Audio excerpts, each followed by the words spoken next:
নমস্কার, 7 hour news নেটওয়ার্কে আপনাদের স্বাগত। বঙ্গে বিজেপির সরকার আসতেই খুশির হাওয়া সীমান্তবর্তী এলাকায়, তবে তার মাঝেই চিন্তার ভাঁজ সেখানকার স্থানীয় বাসিন্দাদের কপালে। প্রসঙ্গত, গত শনিবার রাজ্যের মুখ্যমন্ত্রী হিসেবে শপথ নিয়েছিলেন শুভেন্দু অধিকারী। ওই একই মঞ্চ থেকে আরও 5 বিধায়ক মন্ত্রী পদে শপথ গ্রহণ করেন। আর তারপরই চলতি সপ্তাহের সোমবার নবান্নে প্রথম মন্ত্রিসভার বৈঠক সারেন মুখ্যমন্ত্রী শুভেন্দু। আর সেই বৈঠক থেকেই বঙ্গের যে সকল সীমান্তে কাঁটাতার নেই, সেখানে কাঁটাতার দেওয়ার জন্য বিএসএফকে রাজ্য সরকারের তরফে প্রয়োজনীয় জমি দেবার সিদ্ধান্ত হয়। সেই সঙ্গে শুভেন্দু অধিকারী জানান, আগামী ৪৫ দিনের মধ্যে ভূমি সংস্কার সচিব এবং মুখ্য সচিবকে সেই জমি হস্তান্তরের প্রক্রিয়া সম্পন্ন করবার নির্দেশ দেওয়া হয়েছে। আর রাজ্যের নতুন সরকারের এই সিদ্ধান্তে খুশি সীমান্তবর্তী এলাকার বাসিন্দারা। এই মুহূর্তে আপনারা দেখছেন উত্তর ২৪ পরগনার বনগাঁ মহকুমার অন্তর্গত সীমান্তবর্তী গ্রাম কালিয়ানির ছবিটা। সীমান্তে কাঁটাতারের জন্য দেওয়া হবে জমি। এ খবর পেতেই আশ্বস্ত বোধ করছেন জনৈক স্থানীয় বাসিন্দা সুচিত্রা হালদার। কি বললেন তিনি, শোনাবো আপনাদের। হ্যাঁ, এখানে কাঁটাতার দেওয়া হলে আমরা নিরাপত্তা থাকবো, না তো ওপর থেকে সাইডেই বাংলাদেশ, ওপর থেকে এসে যখন তখন আমাদের ক্ষতি হয়ে যেতে পারে। রাত্রের বেলা আমরা ভয়েই থাকি। আমাদের এই কাঁটাতার হলে খুবই সুবিধা হয়, নিচেই বিএসএফ থাকলে তার কাটাবে আমাদের খুবই ভালো হয়। হ্যাঁ, বিএসএফ আছে, কিন্তু সব জায়গায় তো করতে পারে না ডিউটি, কত জায়গায় বসে আছে। এটা ইছামতি লাভাঙ্গা নদী। হ্যাঁ, ওপাশেই বাংলাদেশ, ইন্ডিয়াও আছে, 13 ঘর বলে জায়গা আছে কিছুটা, তার পাশে বাংলাদেশ। উল্লেখ্য, নির্বাচনী প্রচারের সময় যখনই বঙ্গে এসেছেন প্রধানমন্ত্রী নরেন্দ্র মোদী, তখনই তার বক্তব্যে উঠে এসেছে অনুপ্রবেশ ইস্যু। আর সেই সঙ্গে কাঁটাতারের জন্য জমির অনুমোদন নিয়ে টালবাহানা করার অভিযোগও তোলা হয়েছে তৃণমূল সরকারের বিরুদ্ধে। এবার বঙ্গে পদ্ম শিবির সরকার গড়তেই সীমান্ত সুরক্ষা নিয়ে তুঙ্গে তৎপরতা। তবে কাঁটাতারবিহীন সীমান্তের জন্য সরকারের সিদ্ধান্তে স্বস্তি পেলেও চিন্তার ভাঁজ রয়েছে গ্রামবাসীদের কপালে। তাদের অভিযোগ, এর আগেও কাঁটাতার বসানোর জন্য জমির মাপ নেওয়া হলেও তা সঠিকভাবে নেওয়া হয়নি। আর সেই কারণে সীমান্তবর্তী এলাকার একাধিক বাড়ি ভাঙা পড়েছে।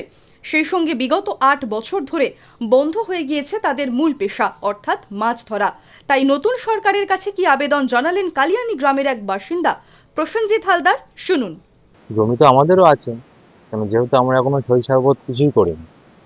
কেননা যেটা পেট্টাপোল মৌজার যে পিলারটা আছে সেটা অনুযায়ী যেটা ইনস্ট্রাকশন আছে 150 গজ যেটা বলেছে, আমার ওই পিলার থেকে 150 গজই আসুক, ঠিক যেই মাপে আসুক ওই মাপে চলে যান। তাই বলে জোরপূর্বক তারা এর আগে রাজ্য সরকার থেকে এসে তারা বাড়ির গা দিয়ে নিয়ে যাচ্ছে ইচ্ছাকৃতভাবে। কারণ আমাদের ভারত সরকারের জল যতটা আছে সম্পূর্ণ আমাদের ভারত সরকারের জমিতে। তো তাতে তো আমরা তো মাছ ধরা তো আমাদের 7-8 বছর ধরে বন্ধ, যেহেতু আমরা জেলে। এখানে অন্তত না হলেও পিরিজপুর কালিয়ানি দিয়ে অন্তত না হলেও 200-250-300 পরিবার মৎস্যজীবীর উপর নির্ভর। সেটা তো বন্ধ হয়ে গেছে 8 বছর ধরে বিগত। আমরা চাই এবার যে সরকার গঠিত হয়েছে তাদের কাছে একটা আবেদন থাকবে, যেন এই মৎস্যজীবীরা যেন আবার পুনরায় তাদের জাল বর্ষা নিয়ে যেন নদীতে লাগতে পারে।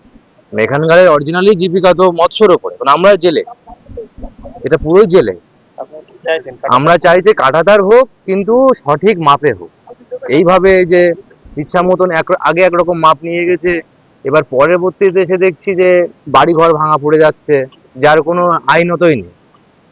যেখান থেকে ফিনিশিং যাওয়ার কথা সেই সব জায়গাগুলো ছেড়ে দিয়েছে, যেখান থেকে যাওয়ার কথা না সেই সব জায়গাগুলো ফিনিশিং দিচ্ছে।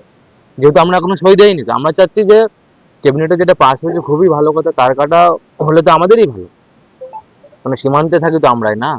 যত তার কাটা হবে ততই আমাদের আরো সুনিশ্চিত হবে আমাদের পথ। তাই আমরা একটাই আবেদন, যেন সঠিকভাবে তার কাটা হয়, আর যে মাপটা দরকার সেই মাপেই যেন যায়, তাহলে আমরা খুশি হব। আর সবচেয়ে একটা কথা থাকবে যে এই মৎস্যজীবীদের এই যে 8 বছর ধরে যে বঞ্চিত আমরা সবাই, ধরো আমাদের এখানে প্রত্যেকের বাড়ি, সবার বাড়ি জাল সুতো যা আছে সব নষ্ট হয়ে গেছে।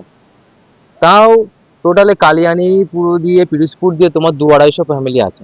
শুধু যে কালিয়ানি গ্রাম যে এই ইছামতি নাওভাঙায় মাছ ধরে তা না, পিরিজপুরের গ্রামেও আছে। 8 বছর ধরে সবাই বন্ধ। কারণ এই যে টাইমটা, এই যে বাউরে মাছ, বাউরের মাছগুলো এখন 6 কেজি 7 কেজি করে এসে দাঁড়িয়েছে। একটা বাটা মাছের ওজন 1 কেজির কাছে, সেগুলো আমরা দেখছি কিন্তু ধরতে পারছি না। সেগুলো ধরে খাচ্ছে কারা? বাংলাদেশের লোক। ওই তো ওরা ডোঙা নিয়ে এসে মাছ ধরছিল, 15টা 20টা করে ডোঙা নিয়ে এসে ছিপ খাটিয়ে মাছ ধরছে।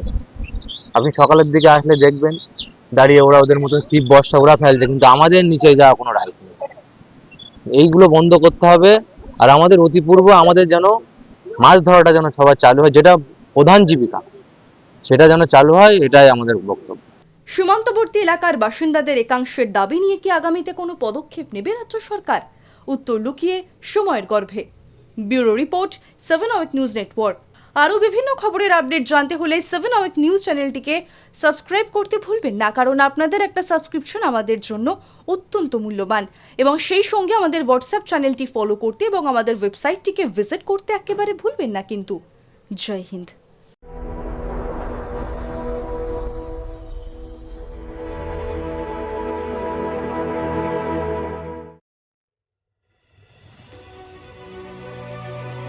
Elegance is never accidental. It is chosen, curated, defined by intention. In a world of excess, true luxury whispers. It does not compete. It does not demand attention. It commands it. At B20s, we create more than jewelry. We shape presence.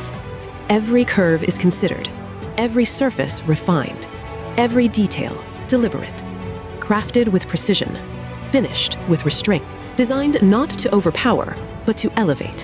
Because luxury is not about display, it is about distinction. The quiet confidence of gold against skin, the subtle brilliance of light catching movement, the harmony between strength and grace.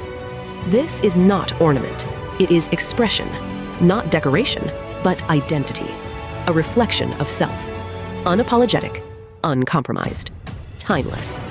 At B20s, modern elegance finds its voice without ever speaking. This is refinement without noise, beauty without excess, luxury without effort. B20s, the premium luxury brand. Elevate your everyday.